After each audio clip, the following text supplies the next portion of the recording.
all the forces will import weapon platforms. The Army does it, the Air Force does it, but the Navy, and not surprisingly, is one service that has continued to upgrade and build warships inside India.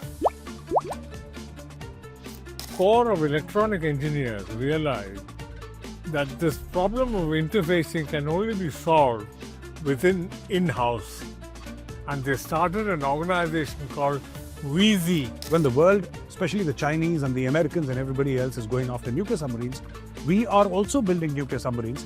But why shift focus, funds, money, bandwidth to diesel-electric submarines? What's the reason? These platforms, SSNs, will have to be built indigenously. No one is going to give us underwater nuclear propulsion technology. That's not how combat takes place. Yes, sir. Combat takes place between scenarios and scenarios. There is no way that the Indian Ocean can be dominated, which we need to do without aircraft carriers. So you have to create a totally electronic environment that is superior to that of the enemy. And that is the objective of maritime warfighting. Eventually, do soldiers fight and die for? They die for their patron. And we can imagine maybe they were, maybe they weren't. Yeah. We don't know. What would have been the impact had the Indian Navy been activated by the government of India? We did not go primarily against the Pakistani military establishment. Not in the first phase. Not in the first phase. But you did it in 1971, sir. Burn Karachi Harbour. But this is not 71. The use of the Navy would have been a solid escalation.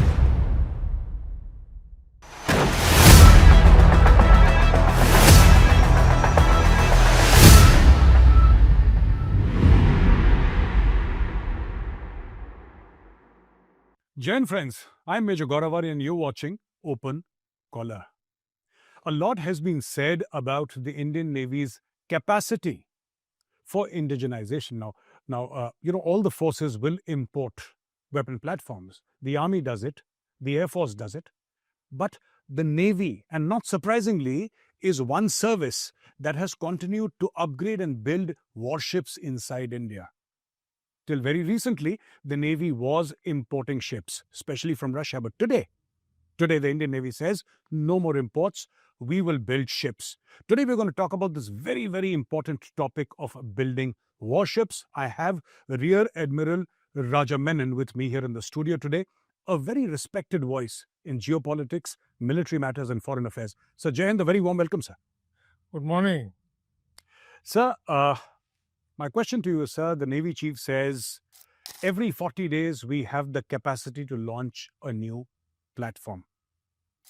How and when did the Navy develop this kind of capacity, sir? Whether through shipyards, whether through its own design bureau. How did this happen that the Navy went Atmanirbhar before the word was even known? Well, some of it is inherited, in the sense that the Navy has always had its own design engineers. And these people were given a university degree in ship design and ship construction, which lasted almost 6 years to get a degree in the old days. And this was started in the UK, but the faculty was transferred to IIT Kharagpur. And therefore, the Navy has had its core of ship constructors always. That's one reason. The other, I would ascribe to a brilliant core of naval electronic engineers who realized as early as the 1960s that the problem with advancing technology in weapons is what is called interfacing. Sure. That is to say, a radar must talk to a missile. A fire control system must talk to a torpedo. The torpedo doesn't understand the fire control system language. Therefore, there's got to be interfacing. The Navy Corps of Electronic Engineers realized that this problem of interfacing can only be solved within in-house. And they started an organization called WESEE, WESEE. It's an outstanding organization. Its headquarters in Delhi, and it does the Navy's own interfacing. That is the second reason. And some of the outstanding achievements of WESEE has been the ability of Western sensors to talk to Russian weapons. Unheard of. But the Indian Navy solved that problem. The third is that the Navy early on took the decision that if industrial entities are unable to produce weapons and systems in the required timeline, they will send their officers and take over those institutions and run them. And the Navy did this for a start with the Mazagaon dock in the 1960s, when they sent an admiral to take over and run the Mazagaon dock. And it produced the first Indian warship, the INS Nilgiri, in 1968. Since then, the Navy has physically taken over every shipyard that produces warships.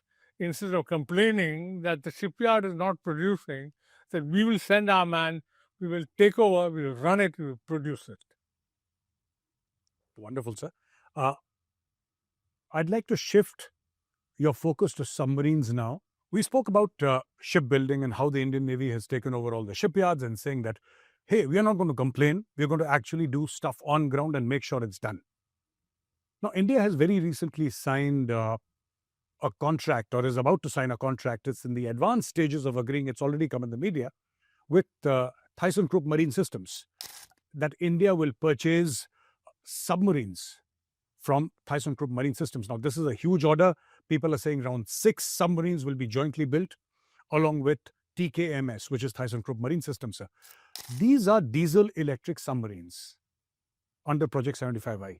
My question to you is, sir, why not nuclear submarines? So why, when the world, especially the Chinese and the Americans and everybody else is going after nuclear submarines, we are also building nuclear submarines, but why shift focus, funds, money, bandwidth to diesel electric submarines? What's the reason? Unfortunately, the narrative has been occupied by the story of distance. But that's not the whole story. The whole story is that we are indeed concentrating on nuclear submarines. But that is a slightly classified area. The importance of nuclear submarine, that is SSNs, is widely accepted in naval headquarters. And the fact is that these platforms, SSNs, will have to be built indigenously. No one is going to give us underwater nuclear propulsion technology as a technology transfer. We have tried with many countries, but that's one area which most countries consider no-go. So I would advise people who are interested in maritime defense not to be carried away by the Thyssen story. The Thyssen story is true. We are building up the force level of conventional submarines, but that is not for a moment to indicate that we are not aware of the importance of nuclear submarines. Nuclear submarines will be built by the same yard that is building the strategic submarine platforms. And therefore, there is a slight delay, and therefore, there is a shortfall in the number of submarines. To make up that shortfall, we have gone to Thyssen for this AIP project. But that does not for a moment indicate the lack of importance the Navy ascribes to SSNs. There is a lot of conversation, sir. So, from shipyards, we shifted to submarines. Now, I want to ask you a question about aircraft carriers, sir.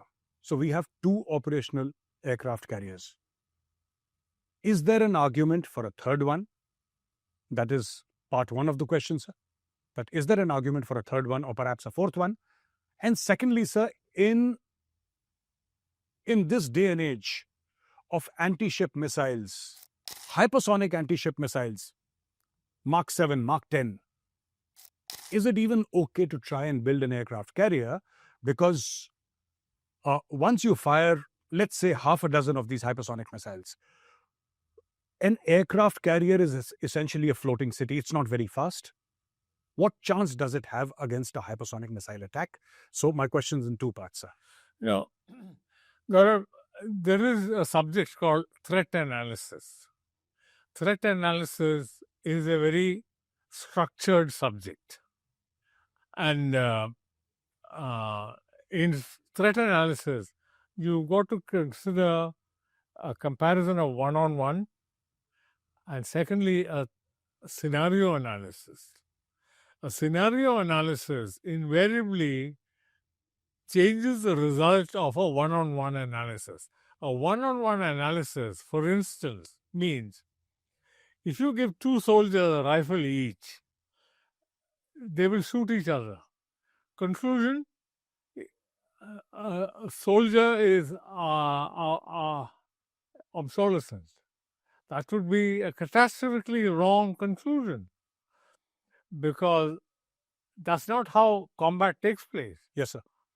Combat takes place between scenarios and scenarios.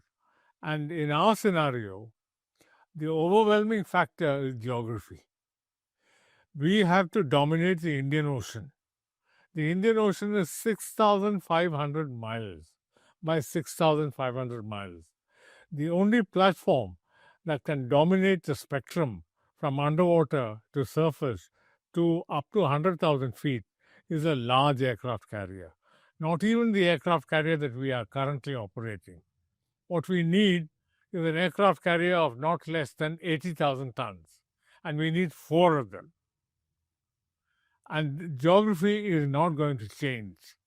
The Americans are building an aircraft carrier larger than the Gerald Ford, larger than 125,000 tons. The Chinese are building an aircraft carrier of the same size, nuclear powered.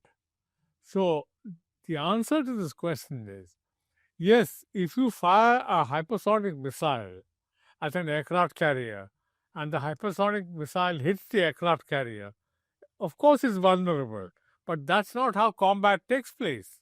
The combat takes place by the aircraft carrier knowing where the hypersonic missile firing sites are, and they take them out long before those hypersonic missiles are fired.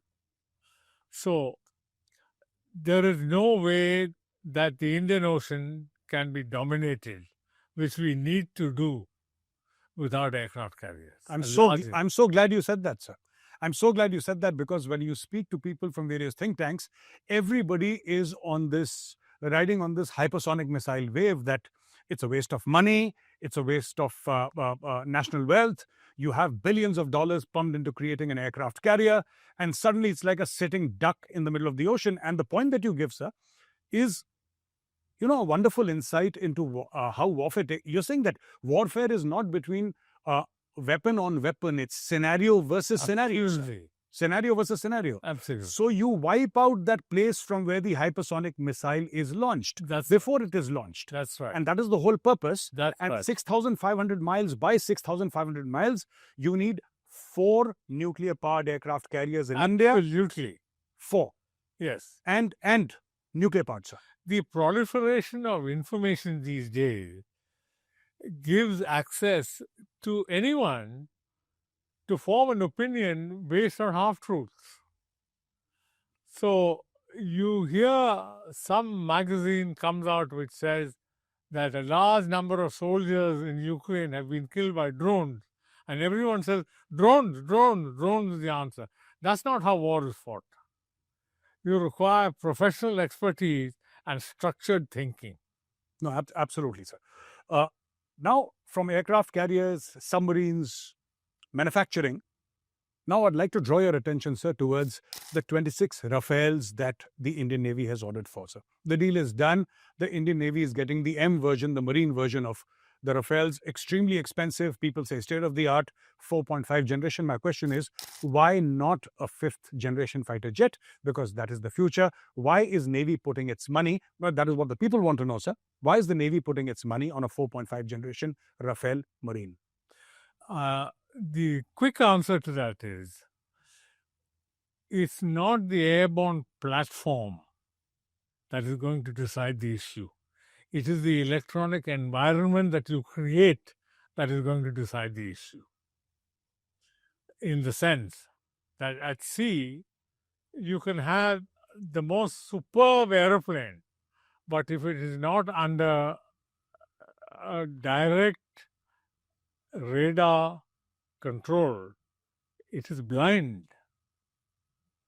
The combat takes place at 150 kilometers. You don't have sensors that can detect that distance. You need to be under positive radar control. So, in air warfare at sea, the electronic environment is controlled by the fact that the aircraft carrier has radars and electronic systems that gives superiority to the aircraft that it operates.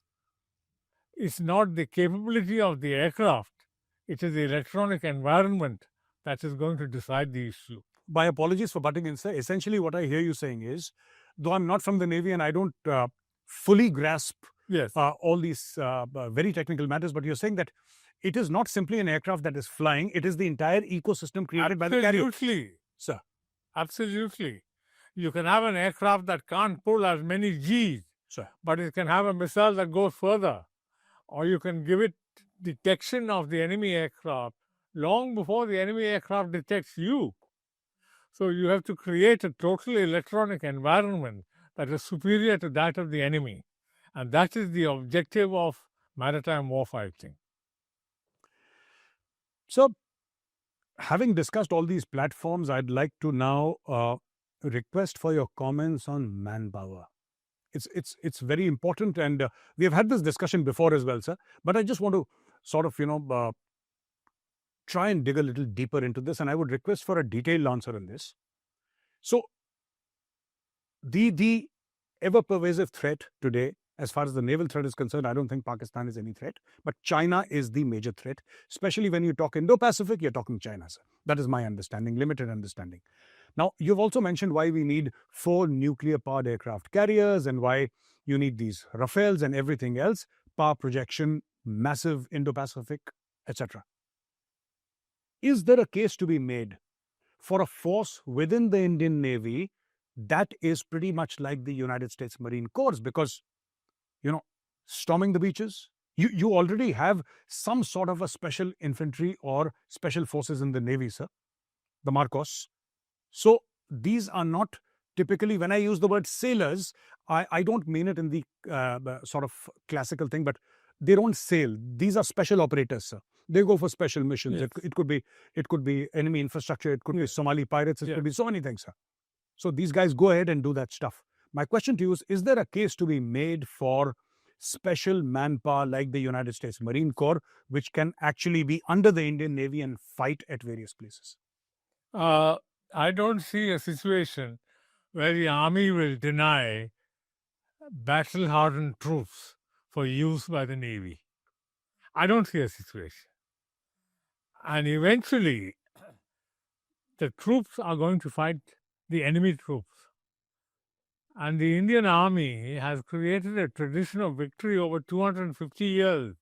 You can't replace that in 5 years by creating a new force. The tradition, what eventually do soldiers fight and die for? They die for their Paltan, the tradition of their regiment. Sure. When we have a force already that has got those traditions, Sure. why do you want to create a new one in the 21st century? Is there a need for that? I would think that some elite regiments of the Indian Army can always form an amphibious brigade under the Navy. So I don't see the need for a corps of Marines. Special Forces, yes. If you look at the Special Forces Command of the United States, there is only one for the whole world. It's the same force that lifted Maduro, same force that lifted Osama bin Laden. So that's a different sphere of activity. As far as Marines are concerned, you can't create a military tradition overnight. We've got one. Just stick to it. So you're saying that there is a scenario where certain things need to be done. Let's say landing on a beach, amphibious operations, Yes. work alongside the Indian Army, Yes. get them on board, train them. Because you're saying that they can be trained. People can be trained. It'll take a couple of years. Yes. You can train people in amphibious operations. Yeah, but where's the tradition coming from? Because it takes centuries to build traditions. Exactly. Now, sir, to the much spoken about topic of drones. Everybody is talking about drones. And I think we are more reactive in this regard. So we are extremely reactive. Nobody was speaking about drones in India till the time Armenia and Azerbaijan got going, until the time it happened, between Russia and Ukraine. Sir. Then suddenly everybody woke up, and today we have a sort of a drone ecosystem in India. There are more than 500 startups. Where is the Navy in all of that? Navy has those Sea Guardians, sir. And Navy has, I think, ordered more. You've ordered more, sir, for reconnaissance, for even kinetic action. Yes. How important is it for the Navy to have drones? How would drones function in the context of the Indian Navy, sir? And what kind of importance is the Indian Navy giving to, if I may use the word, dronery? Gaurav, the most remarkable development in weapon technology at sea during the last 30 years has not been the drone as much as the land attack cruise missile. I'm aware that 55% of the casualties in the Ukraine war has been created by drones. But that is land warfare, affected seriously by drones. But in the vast expanse of oceanic operations, drones don't have the same salutary effect because distances are too big, the environment is too complex, and there is the requirement to deliver levels of ordnance which are larger than what drones today carry. For instance, during Operation Sindoor, the average drone used, largely of Israeli origin, carried a warhead of 30 kilos. Which is nothing as far as the Navy is concerned. Sir. Which is not very much. Sure. You are not going to, you can affect the course of a battle. You can't win a war with 35 kgs of explosive. Why do countries go to war? To change enemy state behavior. And that takes a lot of ordnance. Look at the way Germany was pulverized in World War II. Didn't surrender. Look at the way Japan was pulverized until the atomic bomb was dropped. Didn't surrender. So it takes a lot of ordnance to change enemy state behavior. You can affect the course of a battle. You can blind radars with drones, but you can't change enemy state behavior with drones. You talk about breaking the will of the enemy. Breaking the will of the enemy. So you need to look at this. We need to look at this in the context of the actual war being fought. So now, much has been spoken about Donald Trump's threat. He says that a carrier group is on its way to Iran. make a deal with me, or we'll sort of pulverize you, is pretty much what he's saying now. What is happening is that and this is for the benefit of our viewers, sir, many of them would not know, an aircraft carrier does not move alone. It's not by itself. It's a carrier strike group, and it is an ecosystem, sir. So it'll have assets in the air, it'll have assets underwater, sir. It'll have, it'll be adequately surrounded by missile boats, frigates, destroyers, what have you. Now, this is moving towards, let us assume, the Persian Gulf, for example, sir, the Persian Gulf, or it's coming via the Mediterranean Sea, or wherever it's coming from, sir. Now, this is going to very seriously impact our sea lanes, it's going to impact our trade, and we are going to be very severely impacted if war should break out. Yes. What is the Indian Navy going to do in such a scenario, sir? Because, okay, we are not in the middle of kinetic action. Yes. It's not our action. No. But it's going to very sharply impact us, sir. Yes. Very sharply. What is the Indian Navy? What do you think the Indian Navy is going to be doing if hostilities do break out? Well, navies have traditionally prepared to take control of merchant shipping to avoid their getting hit. This is an old capability that navies have. When the navies start routing merchant ships to different areas, for instance, the Persian Gulf is important to us from the point of view of oil. So that's one. Second is that we have a large number of expatriates living in the Gulf. So we have to look after their interests. The Navy is quite prepared to do this because we have faced this problem in the past. So this is not something that is new. We had the Iran-Iraq war that lasted 8 years when a number of Indian tankers were hit. But it did not affect the overall trade figures as far as India was concerned. So the Navy is quite prepared for this eventuality. But so, what do you suppose will happen, sir? Let us say the Strait of Hormuz is blocked off, sir. Yes. Everywhere. Yes. I mean, if you look further southwest, if I may say, Yes. You have the Houthis there, sir. Yes. Yemen, sir. Yes. Towards the I would say western and southwestern part of Yes. Yemen, sir. And there in the Persian Gulf, you have these, in Djibouti especially, you have all these countries who have their military bases and their naval bases and their air bases, including the Americans.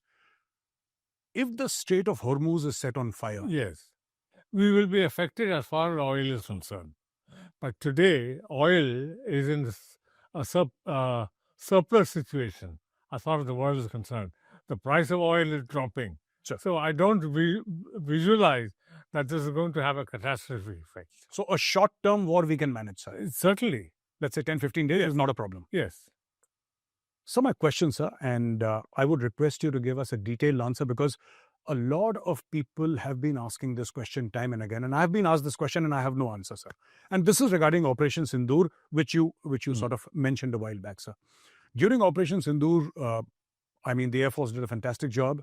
The Army also, whether it's BrahMos, whether it's along the line of control, the Navy was not used, and a lot of naval officers and a lot of former Army veterans and Air Force veterans say that things would have immediately changed had the Navy been activated. And I don't have an idea what they're saying, because they say that had the Navy been activated, things would have been totally different, because they say that, and so this is not available openly in the media. Absolutely. So this is all conjecture. Yes. Arihant was logged and cogged. Yes. And Vikrant was logged and cogged. Yes. And we can imagine maybe they were, maybe they weren't. Yeah. We don't know.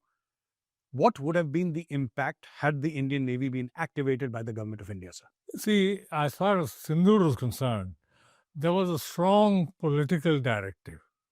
The political directive was that we had to react after what happened to us in terrorism.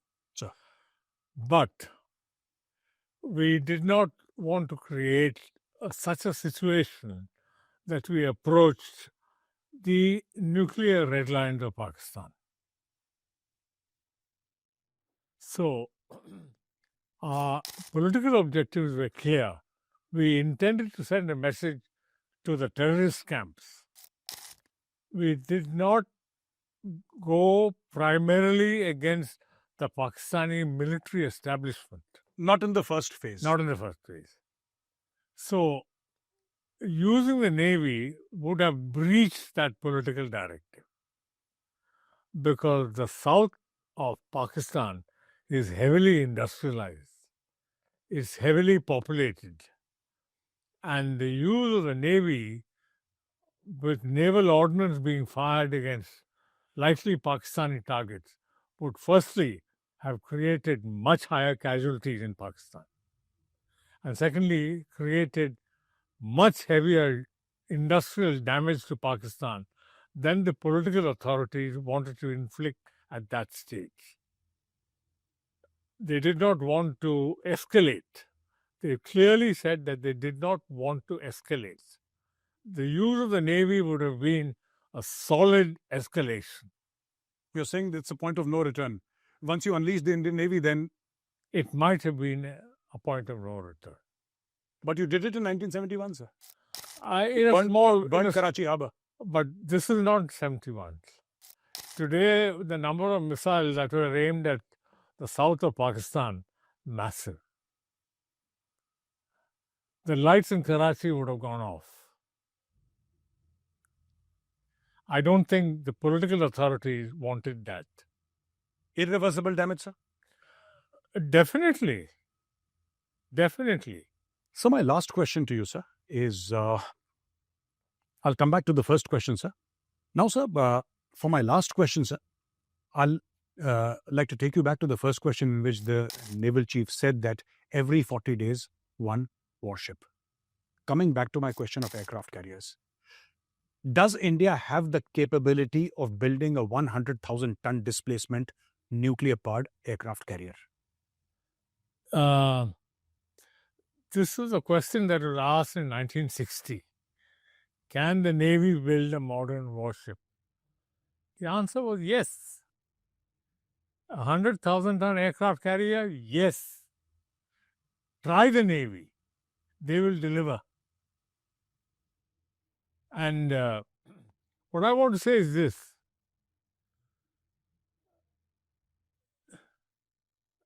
The big issue facing the world today, who is going to run the world? It increasingly looks as though it's going to be Beijing. I wouldn't have said this 1 month ago, but today I think it's going to be Beijing. And we are going to be in a tight spot because over the last 20 years, Chinese hostility towards India has been unmentionable. Apart from creating a nuclear neighbor, an unheard of act in international affairs. By arming Pakistan with nuclear weapons. So, a technologically backward Pakistan with nuclear weapons and nuclear material. It has carried out a well-known cyber attack against the Bombay electricity grid. It has thwarted our attempts to internationalize terrorism. It has built a strategic highway through Pakistan and armed Pakistan to thwart our legitimate aspirations. So, if China rules the world as it looks like it is going to, we have to really watch out. And in my opinion, the issue between China and India is going to be decided in the Indian Ocean, not in the Himalayas. The reason is that China is going to become the engineer to the world, and it has already taken over 129 ports in 65 countries all over the world in a massive westward sweep going through the Malacca Straits, through the Indian Ocean, through the coast of Africa into South America. And it was actually hoping to control Venezuela and Panama. Trump is right on that, on these two issues. So the only way in which Beijing will leave India to progress in peace is if we have some method of signaling to Beijing that their plans are dependent on our friendship and not on our hostility. And that can only be achieved by controlling the Indian Ocean. The control of the Indian Ocean by India is vital for the next 20 or 30 years to live in peace with China. Thank you very much for talking to us, sir. Ladies and gentlemen, with Rear Admiral Roger Menon, we spoke about a spectrum of scenarios, aircraft carriers, drones, fifth generation fighter jets, about the expansion of China or an expansionist China, and why it is important to have capacity, because capacity equals deterrence. Thank you very much for watching this episode. We'll be back again with another special guest. Till then, Jai Hind.